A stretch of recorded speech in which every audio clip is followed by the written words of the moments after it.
ত্রয়োদশ জাতীয় সংসদ নির্বাচন এবং গণভোট একই দিনে অনুষ্ঠিত হবে। গণভোটে যে প্রশ্নটি থাকবে সেটি হচ্ছে, আপনি কি জুলাই জাতীয় সনদ বাস্তবায়ন আদেশ ২০২৫ এবং জুলাই জাতীয় সনদে লিপিবদ্ধ সংবিধান সংস্কার সম্পর্কিত নিম্নলিখিত প্রস্তাবসমূহের প্রতি আপনার সম্মতি জ্ঞাপন করিতেছেন? হ্যাঁ অথবা না। ক, নির্বাচনকালীন তত্ত্বাবধায়ক সরকার, নির্বাচন কমিশন এবং অন্যান্য সাংবিধানিক প্রতিষ্ঠান জুলাই সনদে বর্ণিত প্রক্রিয়ার আলোকে গঠন করা হইবে।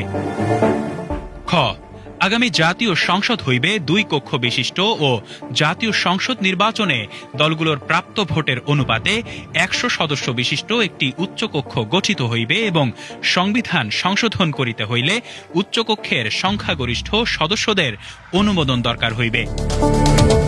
গ, সংসদে নারী প্রতিনিধি বৃদ্ধি, বিরোধী দল হইতে ডেপুটি স্পিকার ও সংসদীয় কমিটির সভাপতি নির্বাচন, মৌলিক অধিকার, বিচার বিভাগের স্বাধীনতা, স্থানীয় সরকার, প্রধানমন্ত্রীর মেয়াদ, রাষ্ট্রপতির ক্ষমতাসহ তফসিলে বর্ণিত যে ৩০টি বিষয়ে জুলাই জাতীয় সনদে ঐকমত্য হইয়াছে, সেগুলো বাস্তবায়নে আগামী সংসদ নির্বাচনে বিজয়ী রাজনৈতিক দলগুলো বাধ্য থাকিবে।